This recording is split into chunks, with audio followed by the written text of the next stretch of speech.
Shalom muli mga kapatid sa Panginoon at welcome sa ating programang Ilaw ng Mesias. Atid sa inyo ng Light of Messiah Sorsogon Ministries at ng Light of Messiah Ministries Canada. Muli magsama-sama tayo sa isang oras ng pagtatalakay ng Torah portion natin ngayong hapon to. At kung saan dadako po tayo sa pinaka-importanteng feast ngayong taong ito. Unang-unang piyesta na pinuutos ng Panginoon na ating i-observe. At maya-maya lamang ay isi-share ko ito sa inyo. At tayong lahat ay patuloy na inaanyayahan natin Panginoon na lumapit sa Kanya at sa kapiling niya ay matuto tayo sa Kanya. Sapagkat sabi niya sa Mateo 11:28 hanggang 30, lumapit kayo sa akin kayong mga napapagay at bibigyan ko kayo ng kapahingahan. Pasanin ninyo ang aking tamatok at matuto kayo sa akin sapagkat ako ay maamo at mapagpakumbaba at masusumpungan ninyo ang kapahingahan ng inyong kaluluwa. Ako po ang inyong lingkod, Sister Debbie Farrello with Brother Richard Guzon sa kabilang linya. Shabbat Shalom, Sister Deb. Shabbat Shalom mga kapatid, mga kaibigan. Shabbat Shalom, Brother Richard. So, ngayong hapong ito ay tatalakayin natin ang isa sa pinaka-importanteng fiesta na inutos ng Panginoon na i-observe ng kanyang mga mananampalataya na may pamagat na Shabbat Kol HaMoed Pesach. At ito po yung istorya sa Exodus mula nung nasa Egypt pa ang Israelites at kung saan nagsimula ang Passover. At ito po ay nagsisimula, inutos ng Panginoon na palagi itong i-observe on the 15th day of the month of Nisan on the Jewish calendar or Hebrew calendar. Ito din ay unang linggo ng pag-observe din ng unleavened bread, pag-take ng unleavened bread, during which time ang mga Jews o Israelites ay kumakain ng matza o ng bread na walang levadura at kung saan kailangan hindi tayo kakain ng anything na may levadura. So para po sa Shabbat Kol HaMoed Pesach, ang assigned na reading para dito ay mababasa sa Exodus chapter 33 verse 12 hanggang chapter 34 verse 26. At ganun din, yung Haftarah ay makita rin po sa mababasa sa Ezekiel, Vision of the Dry Bones. Sabi dito, on the Sabbath, which falls in the intermediate days of the festival of Passover, ang passage po natin ngayon ay nagtatalakay, ay sinisimulan sa Exodus chapter 33 verse 12. At yung dito, sabi dito sa verse na to, See, you say to me, at yan ay ibabahagi sa atin ni Brother Richard. At yung Haftarah ay yung tungkol po sa dry bone.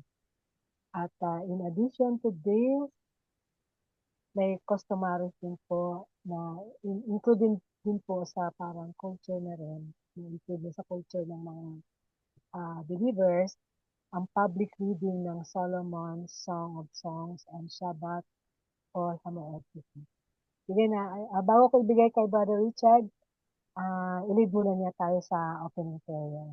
Okay, tayo po ay manalangin. Ama namin na nasa langit, maraming salamat po sa pagkakataong ito na binigay niyo po sa amin upang kami pumuli ay makapaglingkod sa inyo sa pamamagitan ng radyo at mapag-usapan ang isang napakahalagang kapistahan na iyo pong ibinigay sa amin. Ito po ay ang kapistahan ng Pesach o ng Passover at ang Feast of Unleavened Bread. Na kasama na rin dito yung Feast of First Fruit.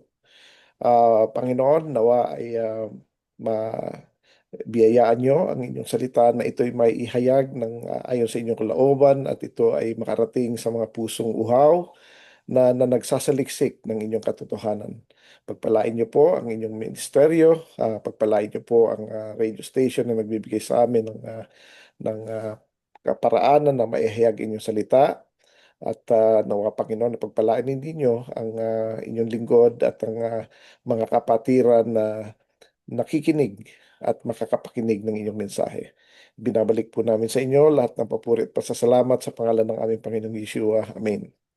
So dito no, pag-uusapan natin ng isang napakahalagang kapistahan or Memorial Day actually, ang Feast of Passover or yung Passover. Pasko Um, sa Tagalog. Oo, ito'y Paskwa. Fiesta ng Oh, Pasko. Paskwa. Actually, diyan galing yung word na Pasko. Oo. Ah, Pasko ng pagkabuhay. Paskwa, no? Pero actually, Pesach yan, o Pascal sa Greek. Um, pero sa Hebrew is a Pesach. So, yan yung 14th day of Nisan. Na ngayon yung 15th day of Nisan, yan yung first day ng Feast of Unleavened Bread o yung um, uh, ito yung uh, tinapay na walang libadura. No? So, what is interesting ay on the Passover, hindi siya special Sabbath. Hindi siya special Sabbath.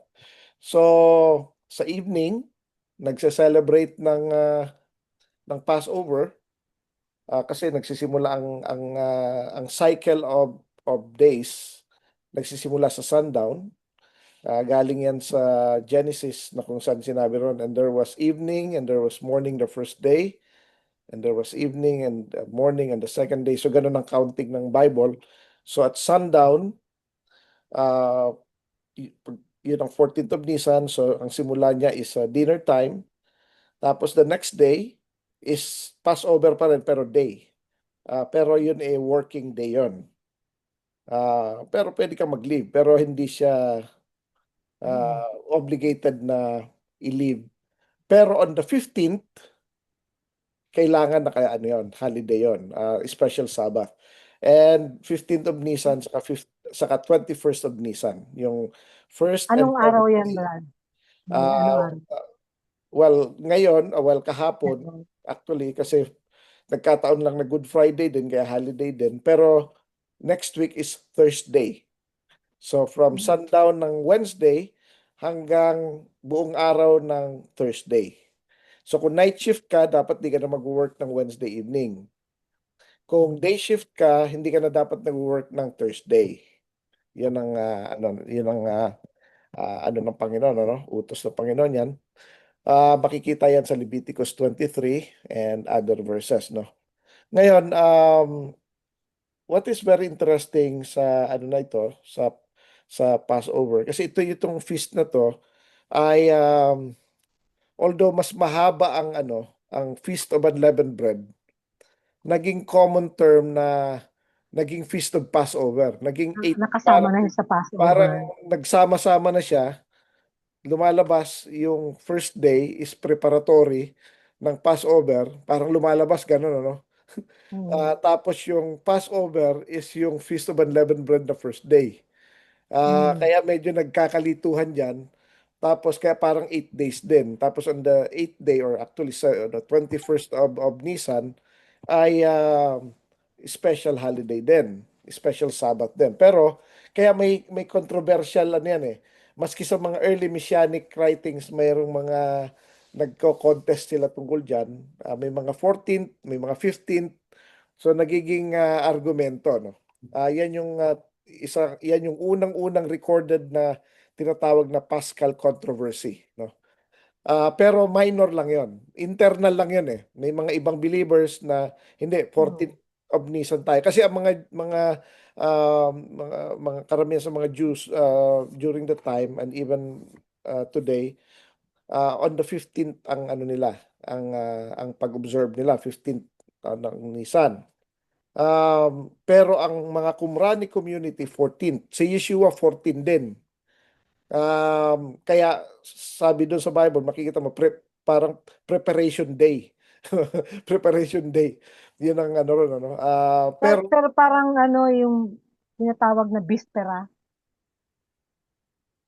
Pero actually hindi siya hindi siya bispera kasi 14 talaga siya dapat. Iba yung Passover, iba yung Feast of Unleavened Bread, eh. Magkaiba yun eh.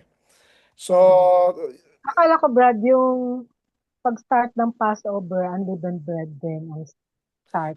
hindi pa. Preparatory naman ng Feast of Unleavened Bread yon. Pero tama yon, Oh. ang Passover is a preparatory of the Feast of Unleavened Bread. Pero yung Passover itself is a memorial day.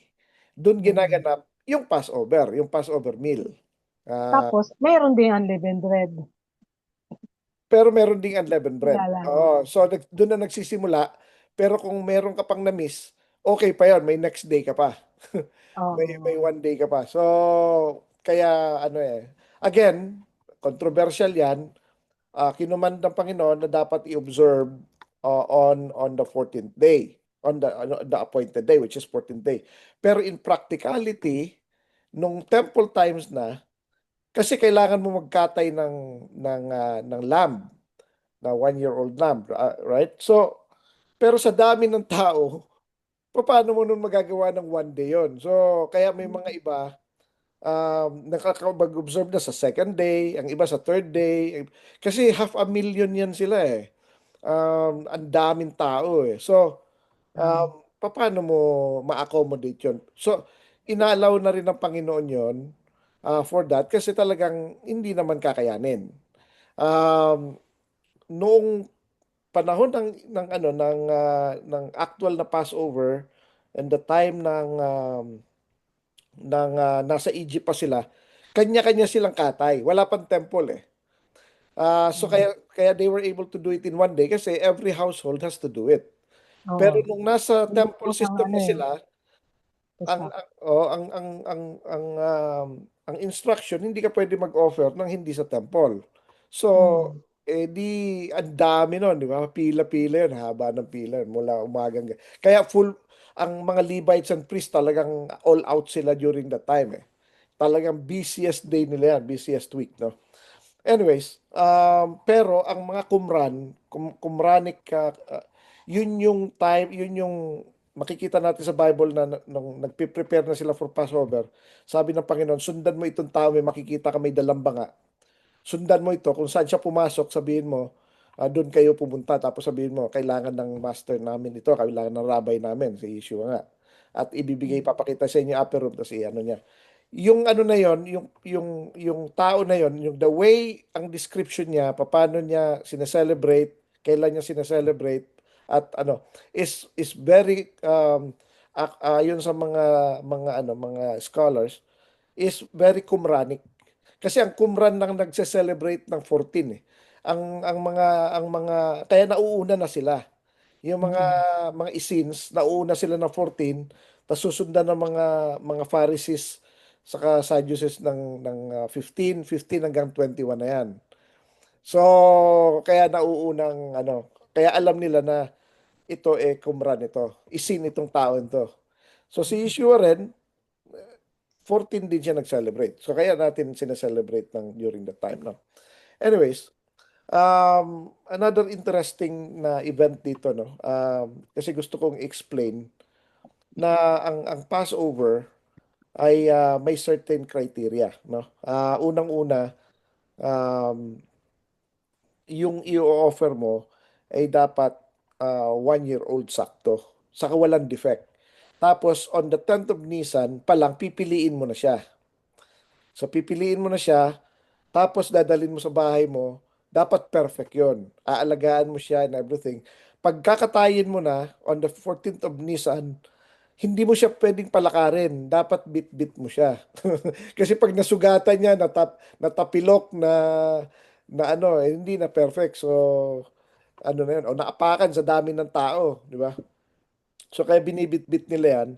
Tsaka ang 1-year-old lang, mabaliit pa siya. Hindi pa siya masyado malaki. Kaya pa siyang bitbitin. Cute, cute pa masyado. Um, Anyways, yun yun, ano. Ngayon, um, may mga certain elements na required. Um, ang basic element na required ng Passover ay, of course, yung Passover lamb, tapos yung bitter herb, tsaka yung matza, tsaka yung of course yung wine, no? Yung red wine. Yun ang mga basic elements. Tapos later on nadagdagan na lang na nadagdagan yan based dun sa situation. And later on nga sa mga hindi tuli, ginawa ng paraan kasi hindi sila pwedeng kumain ng Passover lamb ayon sa salita ng Panginoon. Tas ayaw rin nila magpatuli kasi hindi naman nga requirement for salvation, pero hindi rin sila makakakain ng Passover lamb. So, ang ginawa, o sige, bread and cup na lang kayo. Kaya doon naman nakuha yung Lord's Supper ng mga maraming congregation, no, ng Christianity. So, anyways, ngayon, pero ang what is sad sa situation ngayon is yung Christianity is not observing yung biblical holy day. Passover holiday. Ang in as much as sinasabi nila na si Yeshua yon or they call him Jesus, um, and yun nga, kailangan ganito, namatay siya sa cross, ganun, ganun, ganun. Pero ang ano nila is Easter. Easter is a pagan holiday. Ang Easter, sineselebrate na siya ng mga pagans bago pa dumating si Yeshua. Bago pa Mm, nagkaroon ng ganun, meron na silang sarili. May ginagawa na talaga nila yan. Kaya yan yung makikita natin sa Bible, yung Asteroth, si Star, is mm, Asteroth. Ito ay um, pangalan nito. Ito ay a pagan goddess, no? Ang ano niyan, ang senyales, ang symbol ni Asteroth is yung obelisk, yung obelisk na ano, no. Ah, Yan yung pinababasag ng Panginoon. So, maraming mga original pa na obelisk na makikita sa Washington DC, sa London, meron pa yan sa France eh.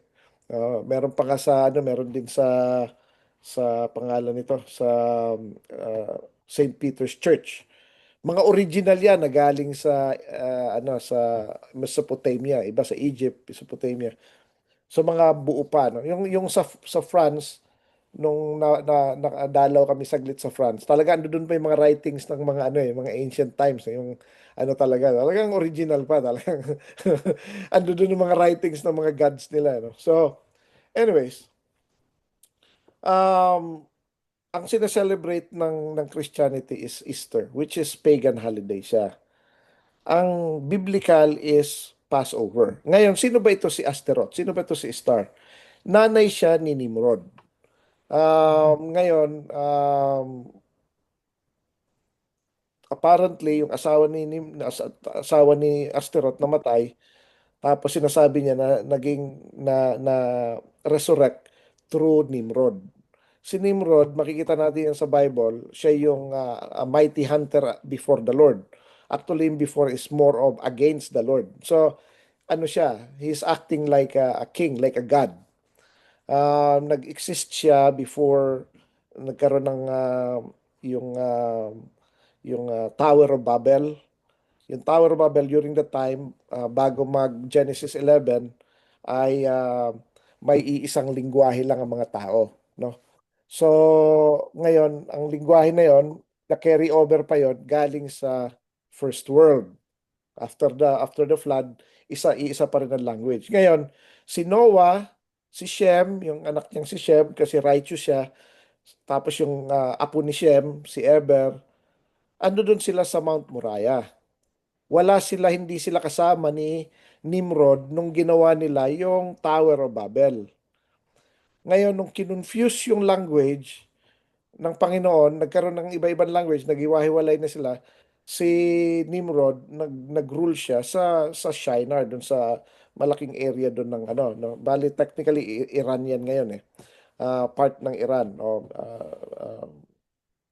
Well, part ng ano yan, yung modern Iran ngayon, kasi ano yan, plain yan. Ngayon, ito si Asteroth ay apparently, according to the legend, ay may relasyon din kay Nimrod. Naging asawa rin siya ni Nimrod. So, yung nanay niya, no? Um, So yun ang medyo ano yan, gross talaga ng ano. Tapos sinasamba nga, sinasamba nila si Asteroth as Easter, si Nimrod sinasamba rin nila. So yan yung ano kasi nag-resurrect daw yung asawa ni Asteroth, si Nimrod na yon. So kaya inasawa rin niya. Um anyways, yung mga tao, ino-observe nila yung Easter. Tapos nung panahon ni Constantine ay pinag-merge niya yung paganism sa Christianity. Sabi niya pag hindi nag-convert ang mga pagans to Christianity, mamamatay sila. So, mabilis lang yung conversion. Ipare-parehas na lang natin. Meron ka naman sineselebrate na Passover na around that time, meron din kaming Easter, pagsamahin na natin. So, naging Easter na. After all, ayaw din kasi makisama ng mga Jews sa mga Christians kasi nga hindi rin sila sumusunod sa Torah. So Oo. eventually, i-reject, Ayaw nila ng Sabat. ayaw nila sa Sabbath. So ni-reject din nila. O sige, di magkanya-kanya na lang tayo. Hindi kami mag-observe ng Passover nyo, mag-observe kami ng Easter. Easter na lang kami, no? Yan yung difference ng yung tinatawag na ano, itong isang malaking question sa akin, bakit ang Asia Minor ang sinulatan ng Panginoong Yeshua sa Book of Revelation. So ando doon yung Ephesus, yung Philadelphia, Laodicea, yung mga ano na yun, ano, yung seven ecclesia na yun.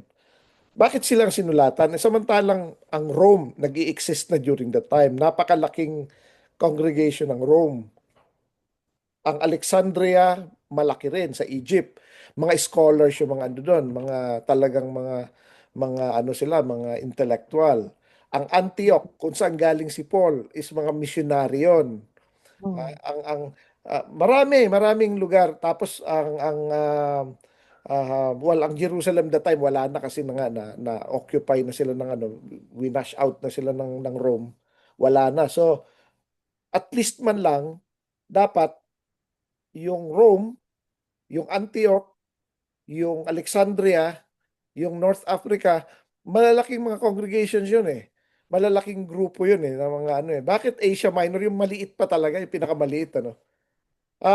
Ngayon sinasabi lang, representative ito, representative ng ganon. Ang Laodicea, representative na Rome, itong ganito, representative. Well, ang tanong, bakit sa kanila pa rin sinulat? Yun ang tanong doon, bakit silang sinulatan? Ba't hindi yung iba? Di ba? Um, so research ko, na-discover ko na ang practices pala ng sa Asia Minor is different sa mga practices ng nasa Rome, Antioch, Hmm. nasa Alexandria, iba ang practice. So anong pagkakaiba? Ang major difference during this time, panahon ni John ito ay ang mga so-called Christians sa Rome, Alexandria, sa Antioch, sa North Africa ay ang practice nila ay Easter. Ang practice ng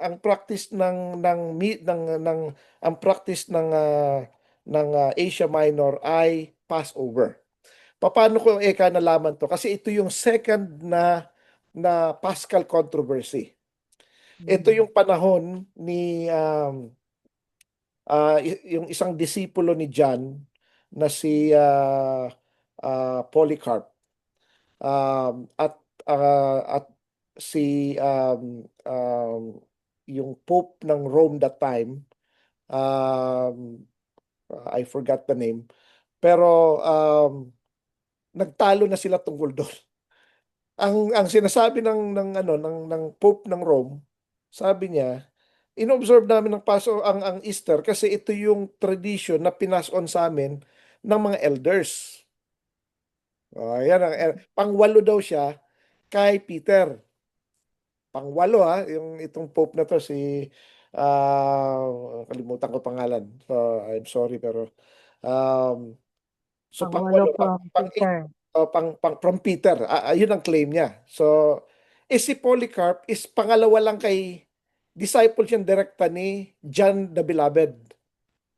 Okay, John the Beloved. So, ang sinasabi naman ni Polycarp, itong ipinakita sa akin ni John the Apostle, tsaka ng mga iba pang apostle during the time. Sabi naman ito, ito yung pinakita sa amin ng mga elders namin. Tradition ito ng mga elders. So, pero si yung Pope na yon ay nag-concede. Sabi niya, siya ang pinag break bread niya o pinag-bless niya ng bread si Polycarp. Hindi talaga sila nag-away. Nagpaliwanagan lang. Okay. Kasi si Polycarp is from Asia Minor. Pero pagdating kay Pope Victor sa si Polycrates, ito yung third na Paschal controversy na kung saan ay talagang nag-away na. Pero napigilan pa. Konti pa. Pero talagang ano na, ang ginawa naman nito during this time ay inorderan ni Pope Victor ang Asia Minor na it's either mag-celebrate sila ng Easter Hmm.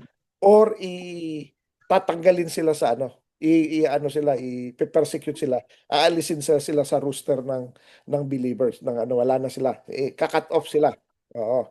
So ngayon nag-create ng synod, ibig sabihin nagpa-meeting, parang big conference ang mga Asia Minor, headed by Polycrates, no? Ngayon, si Polycrates, bishop siya during the time ng Ephesus. Ngayon, nasumulat siya kay Pope Victor, sinabi niya na hindi kami natatakot sa threat mo. Masusundin namin ang Panginoon kaysa sa tao. Sabi niya, itong ginagawa namin, itong 14th day of Nisan, na kung saan ang mga Jews ay nag-observe din ng unleavened bread, ay ito'y simula pa ng mga apostles, ito sinusunod na namin. Mula kay Walang John, mula break. sa mga apostles, mula sa Wala Panginoon. silang binrake Oo. o Sabi pa. niya, hindi kami nag-break ng ano, ito yung pinakita sa amin. Kasi si John, mga kapatid, mga kaibigan, galing from the island of Patmos, doon siya nagsettle sa Ephesus. Okay? Ngayon, yung mga ibang mga ano, yung mga ibang mga eklesiya doon magkakatabi lang 'yon. By the way, ang Asia Minor ngayon dati is Turkey ngayon. Part ng Turkey na, no? Hmm. So anyways, tinitreaten sila ni Pope Victor na aalisin, ipe-persecute, either you convert or persecute kayo or alisin na kayo sa ano. So nag-stand firm sila Polycrates. Pero napigilan pa 'yon. Yung nagkaroon na may mga ibang ano na mga ano na wag mag-away, wag mag-away. Ano pa?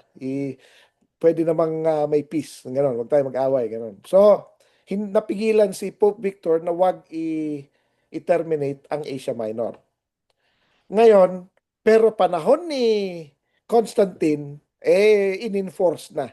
So marami doon sa Asia Minor either nag-convert, napatay, o nagtago, o lumipat na sa Jewish congregation. Ultimately, humiwalay na, bumalik sa Jewish sect. Yung iba naman naging part na ng Christianity, yung iba naman pinatay. So hindi na naglaho na yon. Pero nagtatago yon at makikita pa natin up to 5th century sila. So ito yung mga nag-o-observe ng Torah, Sister Deb, Hmm. pero naniniwala kay Yeshua as God. Ito ay mga messianic believers. Ngayon, ang evidence niyan, makikita natin yan sa history of the Christian Church up to um,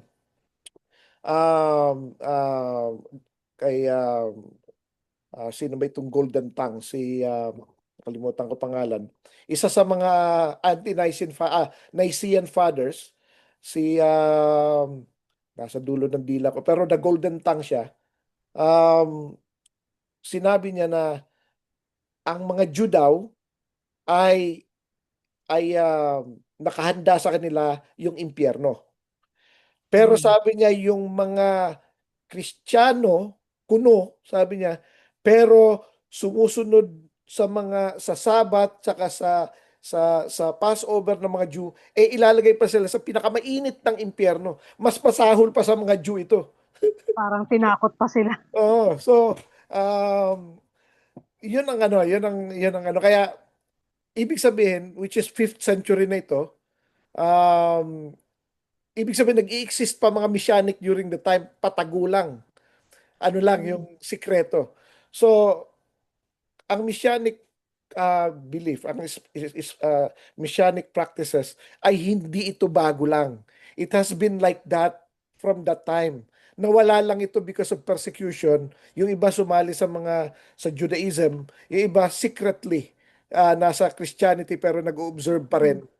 Ang iba talaga completely nawala pero tulad natin, we were called out from them. Una ito mga kapatid, mga kaibigan, kaya passionate ako sa Passover kasi dito ko unang nakita yung katotohanan.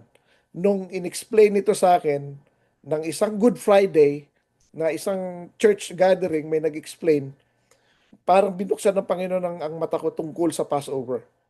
At doon na nagdugtong-dugtong na lahat ng alam ko tungkol sa Bible, and then now I realize na dapat pala Passover talaga.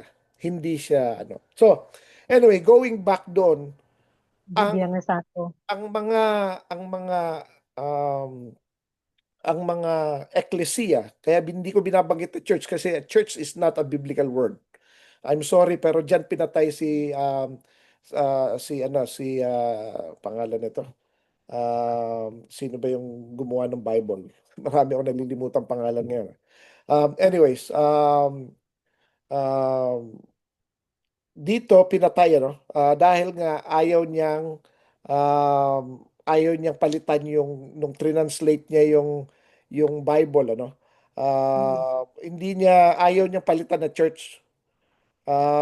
Gusto niya ano um, Iglesia. tawag dito, oo, gusto niya pangalan nito. Um, Gusto niya congregation kasi ang ecclesia means Mm. congregation of the called out ones talaga, no? So anyways, um, yung ecclesia is a congregation of the called out ones. Ang church is not hindi siya ecclesia. Siya original. Anyways, going back doon, ang seven Asia Minor na ecclesia ay dito ang pinapractice nila. These are Messianic congregations. So, ito yung tinatawag ng Panginoon na kanyang mga ecclesia. Hindi niya tinawag ang Alexandria, hindi niya tinawag ang Antioch, hindi niya tinawag ang Rome, hindi niya tinawag ang North Africa and other places. Ang tinawag niya yung Asia Minor. Um, Ito yung aking mga ecclesia, sabi niya. Pero, sabi niya, he who has an ear, let him hear what the Spirit says to the ecclesia. So, ibig sabihin, may mga tao pa rin siya doon sa Rome, may mga tao pa rin siya sa Mm. Alexandria, may tao pa rin siya sa Antioch. Kung ano yung sinasabi ko, sabi niya ito sa mga simbahan ko, ito sa mga congregation ko, makinig kayo. Mm. Tapos sinabi niya, come out of her, my people. No? So, yun ang point dito. Kaya, kung manonotice nyo, ang Book of Revelation, ito ay message para sa mga nagpa-practice. Ang tawag sa kanila, Sister Deb, ay quarto decimans. Ang quarto decimans is quarto is 4, decima is 10. Kasi they practice 14th day of Nisan instead of Easter. Patro. Quarto deciman. Okay? Um, so yun. Yun ang gustong i-point out doon. Ngayon, ano yung pagkakaiba ng Easter sa Passover? And in general, anong pagkakaiba ng God's appointed feast kesa sa mga ibang mga worldly feast, no? Unang-una, ang Passover or ang Pesach, ito ay may monumental event that happened in the past. Ano to, yung unang-una pa eh. Ano to eh, yung kumbaga may nangyari na yan long time, no? Mm. Um, so, of course, ang pinaka-obvious is yung 10th plague ng na parusa sa Egypt na kung saan ay inutusan ng Panginoon ang mga anak ni Israel na magkatay ng 1-year-old lamb tapos yung dugo ilagay sa doorpost tapos lutuin nila, i-roast nila yon tapos i-celebrate nila i-observe nila yung Passover habang pinapatay ng Panginoon ang mga firstborn ng Egypt at mga nations. Oo. So, sabi niya, pag nakita ko na may dugo ang ano mo, doorpost, lalampasan kita.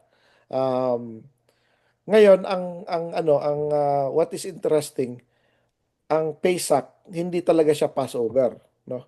Um, ang parang it's an old word, kaya lang naging ito kasi yung translate ng early Pass. mga early translation. Pero ang ancient word talaga ng Pesach means he had mercy. Ang ibig sabihin nun, hindi Passover. Ah, well, he had mercy kaya nag-Passover siya. Pero kaya nangyari na Pesach naging Passover tuloy. Pero anyways, ang ibig sabihin talaga nun, he had mercy, no? Um, so may nangyari na monumental event in the past. Yan ang isang pagkakaiba ng worldly feast saka biblical feast. Mm. So, yun yung sa Egypt, nangyari. Of course, ang pinakamalaki, yung kay panahon ni Yeshua. Kasi siyang Passover lamb natin, namatay siya sa cross on the Passover day. Tapos nilibing siya on the first day of Feast of Unleavened Bread. Nag-resurrect siya on the first fruit. Tapos tapos of course later on darating siya supposedly is believed ng Yom Teruah, and then Yom Kippur, which is judgment, and then Sukkot he will God with us, ano. So yun ang difference, may monumental event. Another thing na could have happened ay may mga belief na si Abel was actually killed on the Passover. We don't Mm. have sufficient evidence, pero kung matatandaan natin based dun sa um, sinasabi ng Bible, tungkol sa kailan sila nag-sacrifice sa Genesis chapter 4, um, ang sacrifice sila, sabi niya, in the process of time, it came to pass, no? In Hebrew niyan, ang ibig sabihin niyan, it talks about yung extremities of days. So, ibig sabihin, either simula or dulo. Either simula or dulo lang yan.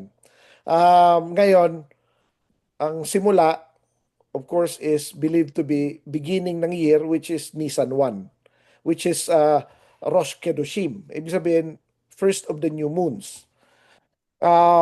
Tapos, kung end naman, it's Sabbath. Kasi nagbe-burnt offering ka lang on the first of Rosh Chodesh, o new moon, or Sabbath. Okay? Kaya mali ang sacrifice ni Cain. Mm. Last time nabanggit ko si Esau, mali yun. Si Cain ang nag-sacrifice, mali. Maling offering. Kaya nagalit, kaya hindi tinanggap ng Panginoon, tapos nagalit siya, malungkot siya. Tapos nung pinatay niya, si Abel is around Passover on the 14th, 2 weeks after. Nagkimkim muna siya ng galit bago niya pinatay. Um, pero what is even more fascinating sa Passover is yung future event. Yung future event ng Passover, which is ito sa mga factors na wala ang mga worldly feast, no? Ang Easter ay walang prophetic event in the future. Ano, Walang connection. mamamatay ulit si Jesus sa future? Hindi, di ba? Um, so, ganun yan. Ibubugbugin ulit siya. Hindi naman, di ba? So, pero ang Passover, although actually, hindi naman talaga si Yeshua yon, kasi nga ang Easter is about Star, about Asteroth. Saka Oo, si tapos ang celebration may bunny, may may egg. Naglilay ng egg ang bunny. So, ah, kasi nga, ito'y tradition ni Asteroth. No? mm, Anyways, um, So itong ano na ito, itong future event, ito yung kaya every Passover, sumisigaw tayo ng next year in Jerusalem. Kasi ito ay declaration ng prophetic expectation ng mga Mm. Jews at ng mga believers na pagdating ng Messiah, magkakaroon ng great Celebrate. Passover sa Jerusalem. Kasama siya Kasama sa na siya. Kaya nga sabi niya nung last Passover niya, sabi niya sa mga disciples niya, I will not drink this again until the fulfillment in the kingdom of God, which is yung millennial kingdom. Ngayon, katulad din ito ng first Passover nung sa panahon ng Egypt, na kung saan ay last na pinaparusahan ng Panginoon ang mga firstborn sons ng Egypt, ay ganun din ang mangyayari nito. During the last part of the Great Tribulation, yun ang pagdating ng Panginoon, na may great Passover tayo sa Jerusalem. Kaya yung mga naniniwala sa rapture, pupunta sila sa langit, hindi sila kasama sa great Passover of the Lamb. Yun ang ano ron eh. Ang Panginoon ay nasa Jerusalem eh. Eh nasaan sila, di ba? So anyways, uh, kaya ang ano kasi ang harpazo, ito yung ginamit na translated to raptura o rapture in English. Greek, Hebrew, Latin yung raptura. Ah, Latin yon, kinuha doon ng English na rapture. Pero hindi naman talaga rapture yon. Kasi maski sa English translation, snatched away ang tawag. Hindi naman talaga rapture yung word na ginamit. Maski sa Bible, hindi mo makikita yung word na rapture. Kasi translate yan, kahit ng King James Bible, ng snatched away. So, ang mangyayari lang nun, ililipat lang tayo from one place to another, katulad nung kay Philip, katulad din kay Elijah, katulad din ni Enoch. Nilipat lang ng lugar, ng mabilis, no? Anyways, so, ando doon tayo lahat sa Jerusalem. Kaya nga sabi ng Panginoon, many will come from east and from west, and will dine with Abraham, Isaac, and Jacob, but the sons of the kingdom will be thrown into the outer darkness where there will be weeping and gnashing of teeth. So, yun yung will recline with Abraham, Isaac, and Jacob. Yun yung mga term na ginagamit sa Passover. Recline, table, banquet, a supper, big supper, kasi evening yun eh. Yun ang, ano ron eh, table. So what is interesting dito, Sister Deb, kahit dun sa Psalms 23, ando dun Yes. na nakalagay yan Psalm eh. And you prepared You a prepared a table table before before me me. in the presence of my enemies. Yan yung great Passover, mga kapatid, mga kaibigan. At ito'y mangyayari on the resurrection kasi um, sabi niya, though I walk in the valleys of the shadows of death, I shall fear no evil. Namatay ka na eh. Namatay na yung believer eh. Your rod and your staff, they comfort me. And then you prepare a table before me in the presence of my enemies. Yan na yun eh. And then you anoint my head with oil, my cup overflows, which is anointing as kings and priests for those who are believers. Anyways, that's entirely different topic. Pero ang point ko lang dito is merong great Passover of the Lamb. Like all other feasts, ang Passover has a prophetic event that will happen in the future. And it will happen based on um, uh, yung scriptural prophecies. Si Yeshua, paulit-ulit niyang sinasabi yan, maski sa Book of Revelation, sinabi ulit yon, ang great banquet, at marami pang iba. So, and even sa general practice ng Jewish people, they would shout next year in Jerusalem because yun ang belief, no? Um, it's very interesting, Sister Deva, no? Ito, ikukwento ko. It's a Kundi, little funny. hindi believe, kundi dahil yun ang sinabi na darating ang panahon na ang Panginoong Yeshua ay magse-celebrate ng Yes. Passover. Oh, yes. Great Pero feast. sa mga Jews, since hindi nga sila naniniwala kay Yeshua, pero by practice, they do. Ang mga so-called followers Next ni year. Jesus, They say that they follow Jesus, but they don't keep His commandments. Sino ba talaga ang sumusunod? Yan ang tanong dyan eh. Sino ba talaga Mm. ang true follower? Yung hindi nare-recognize pero sumusunod? O yung nagre-recognize pero hindi sumusunod? Yan ang ano rin Yun eh. yung ano, yung dalawang parable ni Jesus, yung dalawang yung magkapatid. Magkapatid, yung, Sumunod yung isa, oh, pero hindi sumunod. Ay, ayaw, pero sumunod. yung panganay, sabi nung ama, pumunta siya, anak, Oo, pumunta siya, sabi, gawin mo ito. Inutusan niya, sabi niya, ayoko. Tapos, nagbago isip niya, ginawa niya pa rin. ginawa pa rin yun. Yung bunso, pinuntahan niya, sabi nung tatay, "O, O, gawin mo to." Sabi niya, oh, gagawin ko yan. Pero hindi ginawa. pero So, hindi kumikilos. sino ang sumunod? E di yung firstborn son. Sabi ng Oo. Panginoon, Israel is my firstborn son. Sabi niya. So, Hmm. kaya ang Israel ang sumunod, no? Kahit ayaw nila, susunod sila. Sumunod pa rin, no? Yes. Ah, yun Yun yun. ang tunay na sumusunod. Yun ang ano ron eh. Yan ang sino ba talaga kaya nga sabi doon eh, sinabi rin ng ano eh ng scripture eh. Kasi si Apostol Pablo sinabi niya eh. Kung kanino ka sumusunod, doon ka slave either to righteousness or to sin. Ngayon, kung sumusunod ka sa Torah ng Panginoon, and then ang Panginoon mo ay Panginoon. Kung Mm. sabi ng Panginoong Yeshua, if you love me, keep my commandments.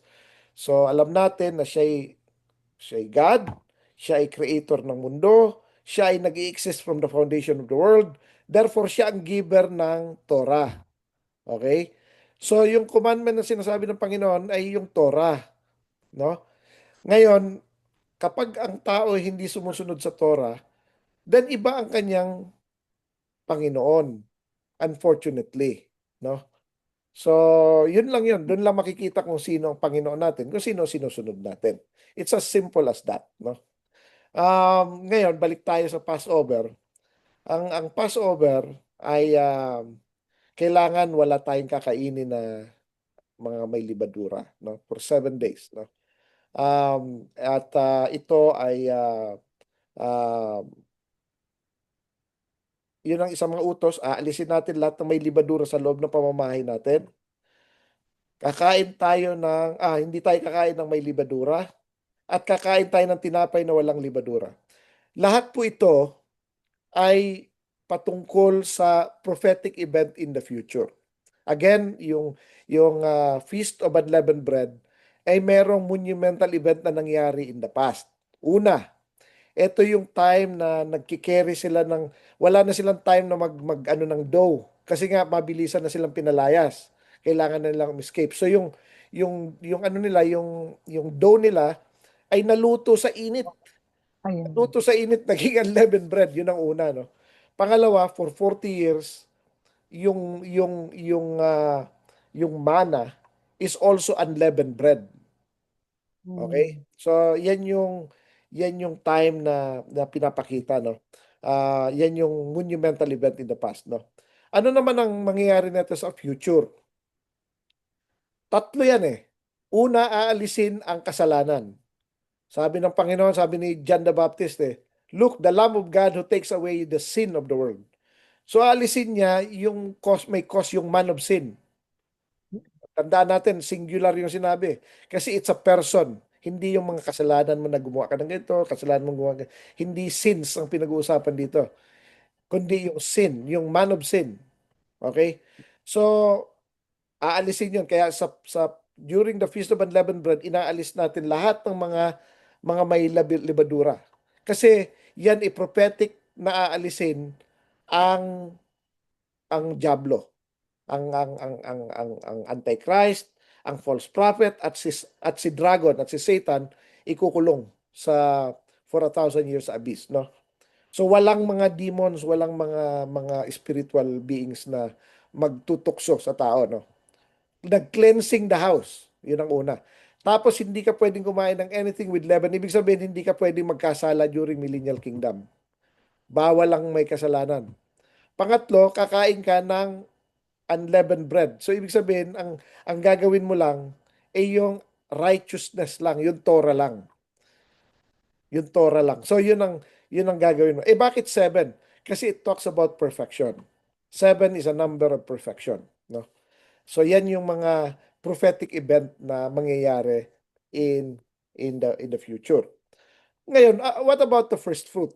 Yung first fruit naman, kasi part ito ng ano natin ng yung tinatawag na bundle of feast Um, ano naman ang monumental event na nangyari na ito in the past? One, um, it's a commandment na na hindi ginawa ng mga tao habang nasa desert sila. Kasi gagawin lang nila ito kapag nakapasok sila sa sa land of promise. So, nung namatay na si Moses at si Joshua na nag-lead sa children of Israel, na wala na yung mga sutil, yung generation, lahat ng 20 years old and above, maliban lang kay Joshua sa si Caleb, nakapasok sila ngayon sa land of promise, sa Canaan, on the 50th Jubilee. Yan. 50th Jubilee. No? Ngayon, doon nila first time celebrate ang first fruit. So, anong ibig sabihin nito? Bago yun pala, ang second na monumental event, of course, yung resurrection ng ating Panginoon. Siya ang firstborn from among the dead. Okay? Nag-resurrect siya hindi dahil Sunday. First fruit. Nag-resurrect siya hindi para tapusin ang Shabbat. Para ibahin na yung Shabbat, Sunday na ngayon. Hindi ganon. Nag-resurrect siya dahil sa ito'y appointed feast. And not to mention na hindi talaga siya Sunday nag-resurrect kasi Sunday lang siya na-discover na wala na siya sa kanyang deathbed. Mm. Pag binilang mo ang araw, kung Friday siya namatay, hindi kulang ng araw yon. Kaya hindi siya pwedeng namatay ng AD 33. Most likely is AD 34 siya namatay kasi that would be Wednesday. And then pag nag-count ka Thursday, Friday, Saturday siya ng half ng right Buhay muli. after. Right after ng 3 days and 3 nights niya, which is end ng Saturday, doon siya nag-resurrect. Pero Shabbat pa rin. Hindi first day of the week. Mm. Na-discover lang siya ng mga tao the next day. Kasi hindi ka naman pupunta ron na may mga Roman soldiers Ating gabi. pupunta ka ron. Mga babae pa pupunta talaga ron. Di ba? Remote area tapos may mga Roman soldiers. Tapos mga babae kayo na magaganda. Ano kayo? Di ba? Siyempre pupunta ka ng maayos, ng may araw naman. Pero nung pupunta na nga sila, wala na yung mga soldiers doon kasi nakabukas na nga yung ano. So anyways, um, pero kahit ganun pa man, lahat ng nakalagay na first day of the week sa Bible, Sister Deb, mga kapatid, mga kaibigan, tingnan nyo po sa Greek. Ang nakalagay doon, Mia tu Sabatu. Hindi nilagay na Protos, Himera, and Abdomada. Kasi nilagay doon sa first day of the week. Sa English nakalagay. Mm.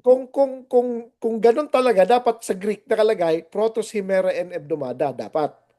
Protos Mm. is first, Himera is day, and Hebdomada is week, first day of the week. Pero ang nakalagay, Mia tu Sabatu, meaning one of the Sabbath. Sabbath. One of the So Sabbath. Sabbath pa rin talaga, hindi talaga first day of the week. Kaya may nakipag-argue sa akin ng ganyan. Tinanong ko lang, ano ba nakalagay ka ako sa Bible? Sabi, first day of the week. Ano nakalagay sa Greek? Hindi daw siya marunong mag-Greek. Sabi ko, why don't you check? Kasi nakalagay doon sa Greek, is Mia tu Sabatu. Hindi Mm. siya proto-semera and abdomada. You can check it. Hindi ko naman inimbento yun eh. Di ba? So, ngayon, kung hindi ka naniniwala dahil mas gusto mo yung tradition, hindi wala na ako magagawa ron. Pero ang point Mm. doon is the Bible itself says it is one of the Sabbath. Okay? So anyways, first day nag-resurrect siya, ito yung feast of first fruit. Sinabi ni Apostol Pablo, ang Panginoon ang first fruit from among the dead. So siya yung representation. Ano naman ang future event nito, Sister Deb? Ano ang monumental event at prophetic event in the future? Di ba? So kanina nabanggit ko na celebrate ito ng mga children of Israel upon the commandment of the Lord upon entry sa land of promise. Okay? So tayo on the millennial kingdom, once we enter into the land of promise, we will also celebrate the feast of first fruit. Yun. Doon ang celebration.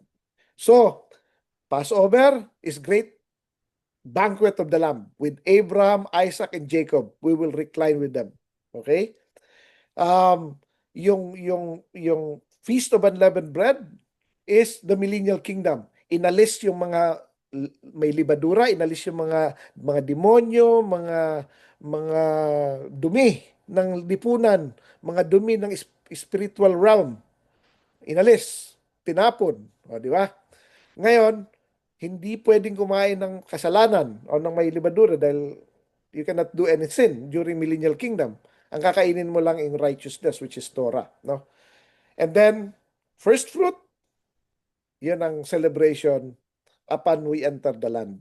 So ito yung mga ano natin, ito yung mga, kaya dating sinaselebrate ito, parang practice din. Kasi dress rehearsal ito of what will happen in the future. Sister Deb, wala na yata tayong oras. Okay.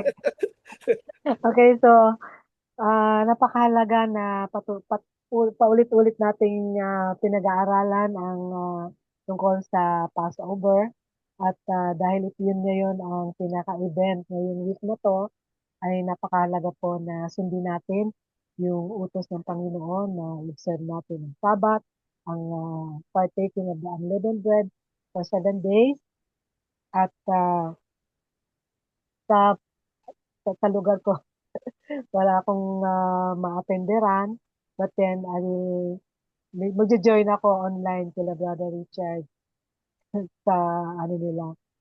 So, inaayayahan natin na ating mga tagapakinig, ganun din ating mga hindi lang listeners, kundi yung mga na nakasubaybay sa ating Facebook page, Light of Messiah Social Ministries, na abangan po natin yung mga post, kahit yung post ni Brother Richard, dahil ipopost nila yung celebration din nila ng pista ng Passover. Passover Ah, upang masanay tayo at matutunan natin kung paano ito tunay na sineselebrate. And also, napakahalaga na patuloy natin sundin yung mga piyestang ito. Ito yung unang-unang piyesta ngayong taong ito. At ganoon din sa ah, Hebrew calendar.